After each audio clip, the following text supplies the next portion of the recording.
కృష్ణా నది మీద కట్టిన శ్రీశైలం నాగార్జున సాగరే ఆదుకుంటున్నాయి. మరి ఆనాడు ముంపుకు గురైన ఈ 98 జీవో ఈ పేదలకు సంపూర్ణంగా సహకారాన్ని అందిస్తాని 2009-10లో కృష్ణానది మీద వరదలు వచ్చినప్పుడు నడిగడ్డ ప్రాంతంలో అలంపూరు గద్వాలలో ఇండ్లు కోల్పోయిన వాళ్లకు బంజారా హిల్స్లో నా ఇల్లు అమ్మి ఇండ్లు కట్టిస్తా అని చంద్రశేఖరరావు గారు మాట ఇచ్చారు. మేము ఆయనను బంజారా హిల్స్లో ఇల్లు అమ్మమనలేదు, ఎర్రవల్లిలో ఫామ్ హౌస్ ఇవ్వమనలేదు. ఆయన కొడుకు జన్వాడలో 1000 కోట్ల రూపాయల విలువైన ఫామ్ హౌస్ను మా పాలమూరు బిడ్డలకి ఇవ్వమని అడగలే. ప్రభుత్వం సొమ్ము, ప్రజలు కట్టిన పన్ను, మా 98 జీవో ప్రకారం నిర్వాసితులుగా ఉన్న ఈ కొల్లాపూర్ ప్రాంత రైతాంగాన్ని, పేదలను 10 ఏళ్ళు ముఖ్యమంత్రి ఉన్న చంద్రశేఖరరావు ఎందుకు ఆదుకోలేదు అని చెప్పి ఇవాళ జట్ప్రోల్ గ్రామం నుంచి నేను అడగదలుచుకున్నా. నిజంగానే ఈ పాలమూరు జిల్లాకు మేలు చేసి ఉంటే, ఈ కొల్లాపూర్ ప్రాంతాన్ని అభివృద్ధి చేసి ఉంటే, ఇవాళ నేను ఇక్కడికి వచ్చినప్పుడు 98 జీవో నిర్వాసితులు అన్నా దశాబ్దాలు దాటుతున్నాయి, మా కుటుంబాలు, పిల్లలు పెద్దోళ్ళైనరు, పెద్దోళ్ళు ముసలోళ్ళైనరు, ఈరోజు సమాధులకు పోయి శవాలుగా మారినరు.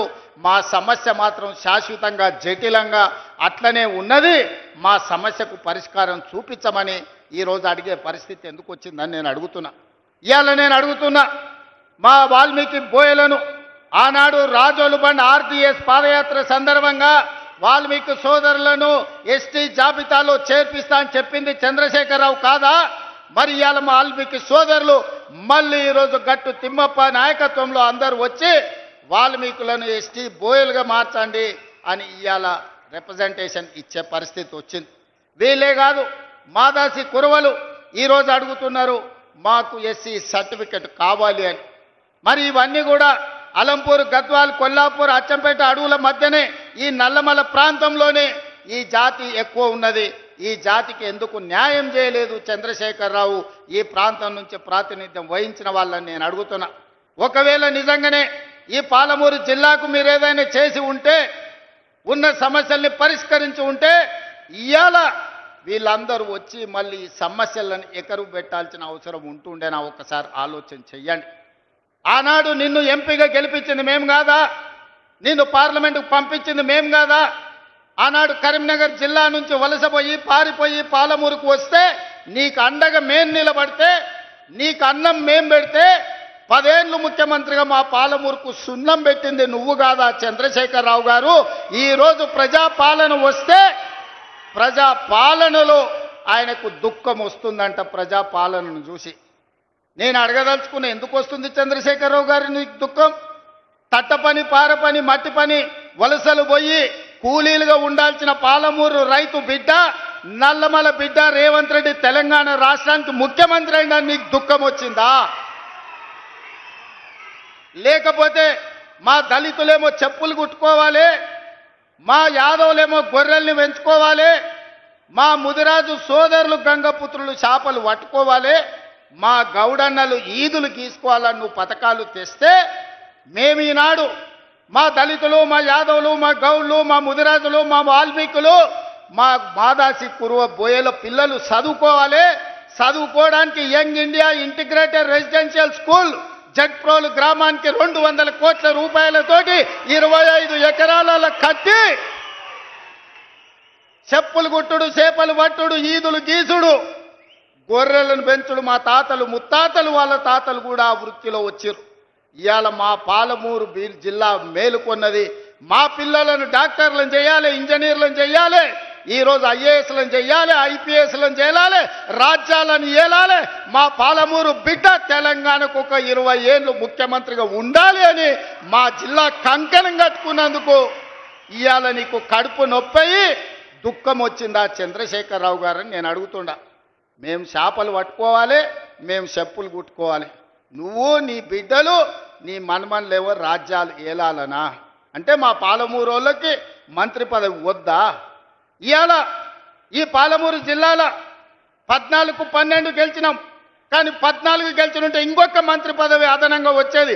3 మంత్రులు కాదు, ముఖ్యమంత్రితో పాటు 2 మంత్రులు కాదు, ఇవాళ మిగతా 2 కూడా గెలిచినుంటే ఇవాళ పాలమూరు జిల్లాలో ఇంకొక మంత్రి ఉంటుండే. పాలమూరు జిల్లా నుంచే తెలంగాణ రాష్ట్రాన్ని పాలించి దేశానికి ఆదర్శంగా నిలబడే పరిపాలనని ఇవాళ అందించుండే వాళ్ళం. ఎందుకయ్యా నీకు దిక్కం?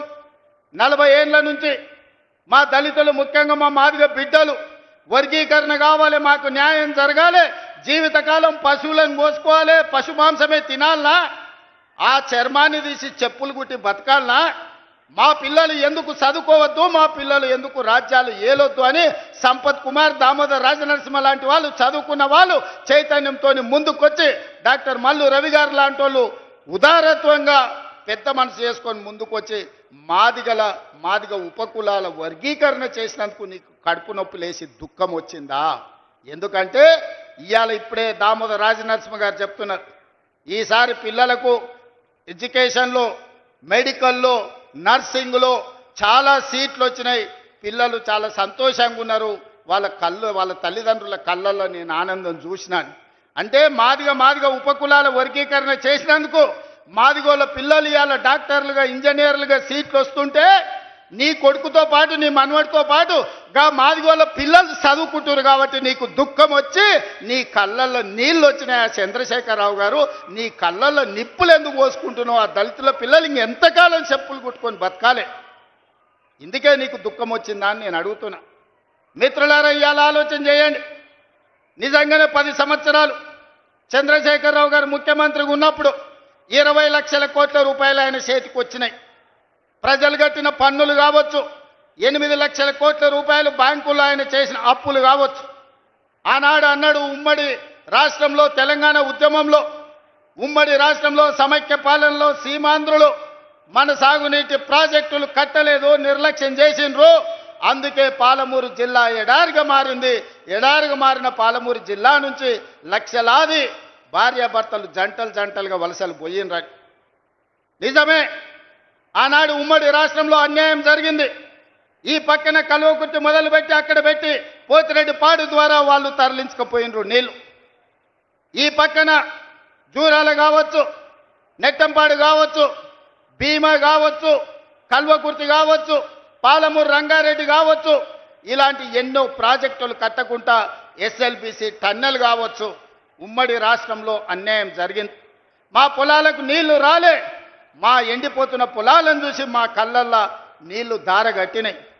అందుకే కదా నాడు నీ కండగా నిలబడి ఈ పాలమూరు జిల్లా మొత్తం జై తెలంగాణ అని నీ పార్టీని గెలిపిస్తే 10 సంవత్సరాలు ముఖ్యమంత్రిగా ఉన్న చంద్రశేఖరరావు గారు, నేను నిన్ను సూటిగా అడుగుతున్నా, నా గడ్డ మీద నుంచి నా పాలమూరు రంగారెడ్డి ఎత్తిపోతల 10 ఏళ్లలో ఎందుకు పూర్తి చేయలే?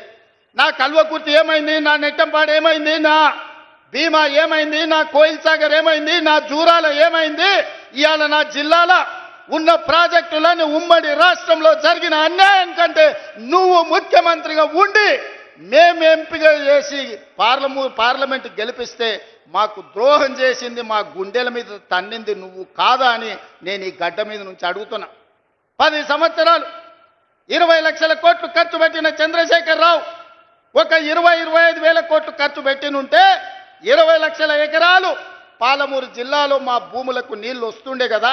కాళేశ్వరం మీద 1,00,000 కోట్లు ఒకే ఒక్క ప్రాజెక్టుకు. మా అక్కలు వినాలి, మీ పిల్లలకు చెప్పాలి, కాళేశ్వరం ప్రాజెక్టు కడతా అని కేవలం ఒక్క ప్రాజెక్టు కోసం 1,00,000 కోట్ల రూపాయలు ఖర్చు పెట్టిండు.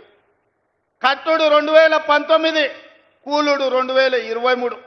ఎవడైనా సన్నాసోడు చిన్న గుడిసేసుకున్న 10 ఏళ్ళు ఉండేటట్టు వేసుకుంటాడు. 1,00,000 కోట్లు పెట్టి కట్టిన కాళేశ్వరం 3 ఏళ్లలో కూలేశ్వరం అయి కూలిపోయింది. ఆ ఏళ్ళ మేం కట్టిన నాగార్జున సాగర్ చూడు, ఆ ఏళ్ళ మేం కట్టిన శ్రీశైలం చూడు, ఆ ఏళ్ళ మేం కట్టిన జూరాల ప్రాజెక్టు చూడు. జూరాల ప్రాజెక్టు మన డ్యామ్ దెబ్బతిన్నది అనంటే నువ్వు ఏమి పని చేయకపోతే పేపర్లో వస్తే నిమిషాల మీద మా శ్రీహరిని, మా ఉత్తమ్ కుమార్ రెడ్డిని పంపించి కొత్త రోడ్ వేయడానికి 120 కోట్ల రూపాయలు అప్పటికప్పుడు నేను మంజూరు చేసిన. ఎట్లా చేయగలిగినా మీ బిడ్డను ఉన్నా కాబట్టి నా జిల్లాకు చేయాలి, అన్యాయం జరుగుతుంటే చూసుకుంటూ ఊరుకోను అని అప్పటికప్పుడు ఇచ్చిన. ఇవాళ 10 ఏళ్ళు నువ్వు పూర్తి చేయని ప్రాజెక్టులు, 10 ఏళ్ళు నువ్వు పడా పెట్టిన ప్రాజెక్టులు. అందుకే దామోదర్ రాజనరసింహ గారికి, ఉత్తమ్ కుమార్ రెడ్డి గారికి చెప్పిన, మా అనిరుద్ధ్ రెడ్డి అడిగితే ఈరోజు అన్ని ప్రాజెక్టులకు సంబంధించి పాలమూరు రంగారెడ్డి ఎత్తిపోతల, Kalwakurthy project, Bhima project, Koilsagar project, Nettempadu project, ఈరోజు ప్రతి ప్రాజెక్టు మహబూబ్ నగర్ జిల్లాలో ఉన్న అన్ని సాగునీటి ప్రాజెక్టుల భూ సేకరణకు ఎన్ని వందల కోట్లైనా ఈ సంవత్సరం డిసెంబర్ 9 తారీఖు లోపల మొత్తం భూ నిర్వాసితులకు వాళ్ళందరికీ నష్టపరిహారం ఇచ్చి భూమి సేకరించి రాబోయే 2 ఏళ్ల ప్రాజెక్టులు పూర్తి చేయడానికి ప్రణాళికలు సిద్ధం చేసినాం. అందుకోసం నీ కడుపు మండి కళ్ళల్లో నీళ్ళు వచ్చి నీకు దుఃఖం వచ్చిందా చంద్రశేఖరరావు గారు? మా పాలమూరు బాగుపడుతుంటే, ఎడారిగా మారిన మా పాలమూరు పచ్చగా మారుతుంటే, కృష్ణానది జలాలు మా పొలాల్లో పారుతుంటే నువ్వు ఎందుకంత విషం పెట్టుకొని ఈరోజు విషం జిమ్మాలని మా మీద పగబట్టి పనిచేస్తున్నావు అని నేను అడుగుతున్నా. వెనకటికి ఎవడో దొంగలకు సద్దులు మోసిందంట. ఇవాళ శ్రీనివాస్ గౌడ్, నిరంజన్ రెడ్డి ఆ దొంగకు సద్దులు మోసే పని చేస్తున్నారు. సిగ్గుండాలి వాళ్ళు ఇద్దరికి. ఇవాళ జిల్లాలో జరుగుతున్న అభివృద్ధిని 75 ఏళ్ల తర్వాత ఆనాడు మొట్టమొదటి హైదరాబాద్ రాష్ట్రానికి ముఖ్యమంత్రిగా పాలమూరు బిడ్డ బూరుగుల రామకృష్ణారావు అయ్యిండు. ఆనాడు స్వతంత్రం వచ్చినప్పుడు, నిజాం రాజ్యం నుంచి విముక్తి కలిగినప్పుడు పాలమూరు బిడ్డ ముఖ్యమంత్రి అయితే, మళ్ళీ 75 ఏళ్ల తర్వాత ఈ మట్టిలో పుట్టిన బిడ్డ ఈరోజు తెలంగాణ రాష్ట్రానికి ముఖ్యమంత్రి అయితే అభినందించాల్సింది పోయి ఆ దొంగకు సద్దులు మోస్తారా? సిగ్గుండాలి శ్రీనివాస్ గౌడ్, నిరంజన్ రెడ్డి. నీకు అన్నం తిన్నప్పుడు విశ్వాసం ఉండాలి. ఈ గడ్డ అన్నం పెట్టింది, ఈ ప్రాంత ప్రజలు మీకు అధికారం ఇచ్చింది. ఇవాళ ఓ 10 ఏళ్ళు పాలమూరు బిడ్డకు అవకాశం ఇస్తే పనులు జరగనప్పుడు మీరు ప్రశ్నిస్తే అర్థం ఉంది. 10 నెలలు కూడా కాలేదు, నువ్వు దిగిపో. ఏం పుట్టిందా వీళ్ళకు? ఏం అల్కగా అట్లా వచ్చినామా? గాలి కొట్టుకొచ్చినా మనము?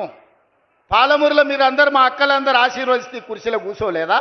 ఏం అడుక్కుంటూ వచ్చిందా? నీలాకగినా ఏమన్నా పోయి అడుక్కుంటే కాదు, నిలబడి బరి గీసి గీత గీసి కొట్లాడి ఈ కుర్చీలో వీళ్ళందరూ కూర్చున్నారు. ఎవ్వరికి కూడా ఊకే రాలే.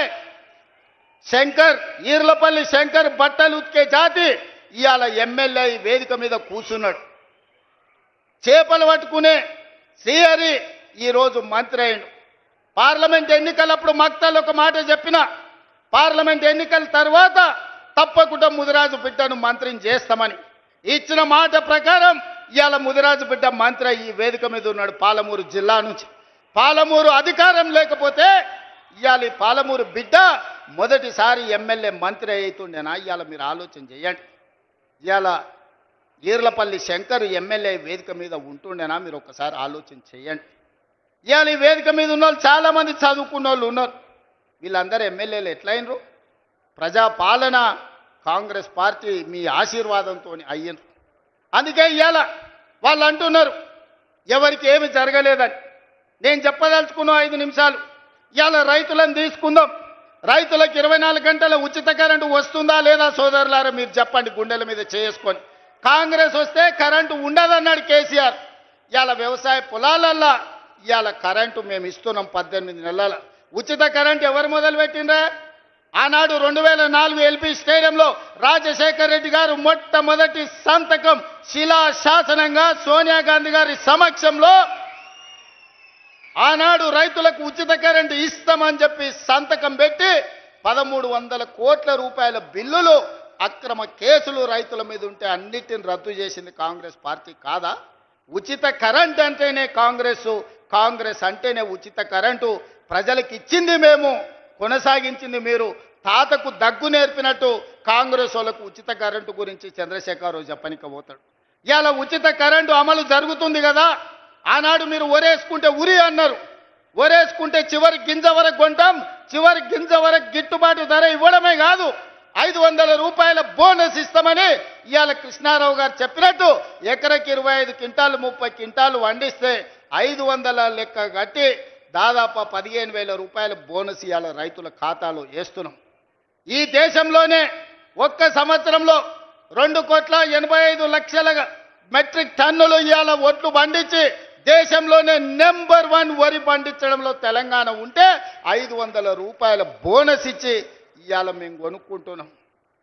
ఇవాళ రైతు బీమా, రైతు రుణమాఫీ 2 లక్షల రూపాయల రుణమాఫీ చేస్తామని చెప్పి ఎన్నికల తర్వాత 25,55,968 కుటుంబాలకు 21,000 కోట్ల రూపాయల 2 లక్షల రూపాయల రుణమాఫీ మొదటి సంవత్సరంలోనే చేసి చూపించిన ఘనత కాంగ్రెస్ పార్టీది. నువ్వు లక్షిస్తాను 4 విడతలను 4 విడతల సంగతి దేవుడు ఎరుగు. అసలు కంటే మిత్తి ఎక్కువై నెత్తి మీద అప్పై చేతుల సిప్పొచ్చింది రైతులకు. నువ్వు ఇచ్చిన 1,00,000 రూపాయల రుణమాఫీ 4 తెరలుగా మారింది. రెండోసారి అదే మోసం చేసినావు.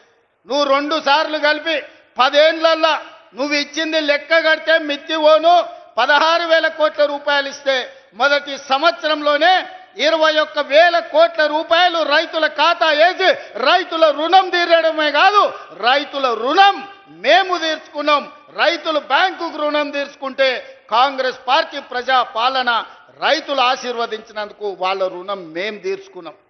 నిన్నగాక మొన్న లెక్కగట్టి 9 రోజుల్లో రైతు భరోసా పథకం కింద 9,000 కోట్ల రూపాయలు ఎతికి మరి ప్రతి ఒక్కరి ఖాతాలో 9 రోజుల్లో 9,000 కోట్ల రూపాయలు ఈరోజు రైతు భరోసా పథకం కింద రైతులకు ఇచ్చింది మేం కాదా? ఇవాళ పామాయిల్ వేస్తే ప్రోత్సహించింది మేం కాదా? ఇవాళ